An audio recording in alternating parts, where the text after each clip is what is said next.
Je tourne la clé, j'attends que le compteur finisse de s'initialiser, je vérifie que le témoin moteur est allumé ainsi que le voyant neutre et je peux appuyer sur le démarreur.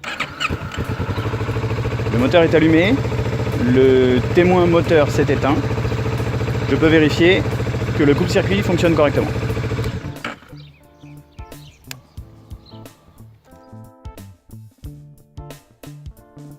Je vérifie qu'il y a bien 5 mm de garde, que le câble n'est pas effiloché ni oxydé et que le levier revient naturellement.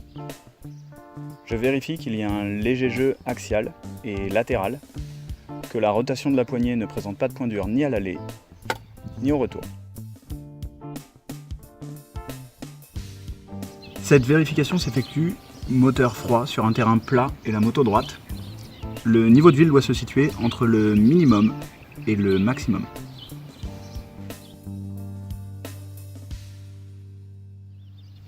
Je vérifie que la chaîne soit bien graissée, qu'il n'y ait pas de corps étranger, qu'il n'y ait pas de point dur.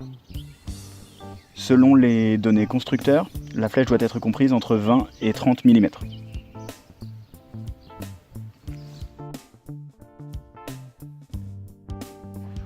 Je vérifie que l'optique de phare soit propre, pas cassé, pas fêlé et qu'il soit bien fixé. Je mets le contact pour allumer les feux de position. Il fonctionne. Je démarre le moteur pour allumer le feu de croisement. Il fonctionne.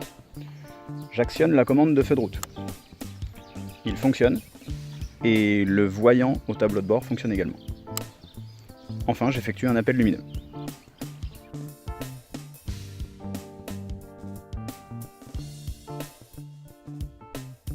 Je vérifie que les clignotants avant droit et gauche soient propres, pas cassés, pas fêlés et bien fixés. Je vérifie le fonctionnement du clignotant avant droit et du clignotant avant gauche. Je vérifie que les clignotants arrière droit et gauche soient propres, pas cassés, pas fêlés et bien fixés. Je vérifie le fonctionnement du clignotant arrière droit et le fonctionnement du clignotant arrière gauche. Je vérifie le fonctionnement du voyant du clignotant droit ainsi que celui du clignotant gauche.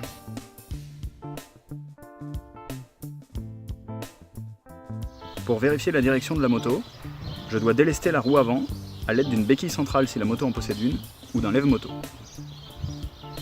Je tourne le guidon de gauche à droite pour vérifier qu'il n'y ait pas de point dur.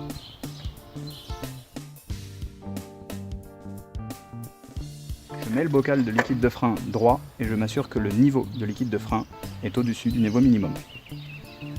Cette vérification s'effectue moto droite sur un terrain plat. Le niveau de liquide de frein doit se trouver entre le minimum et le maximum.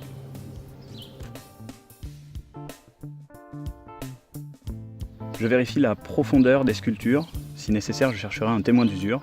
Je vérifie qu'il n'y ait pas de corps étranger sur la bande de roulement. Je m'assure de l'absence de hernie et de déchirure sur les deux flancs. Je vérifie la pression. Je vérifie le serrage du T supérieur et du T inférieur.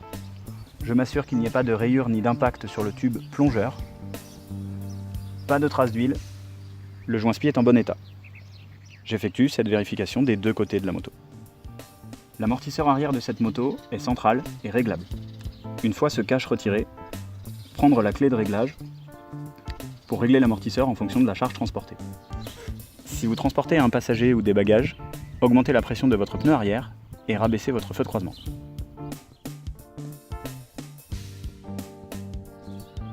Après avoir mis le contact, je vérifie que mon feu arrière soit propre, pas cassé, pas fêlé et bien fixé. Par ailleurs, le feu de position fonctionne.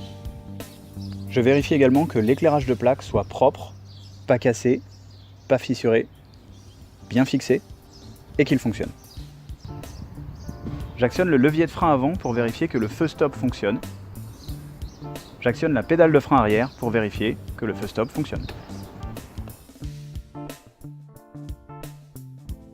Je vérifie que les rétroviseurs soient propres, pas cassés, pas fêlés et qu'ils soient bien fixés.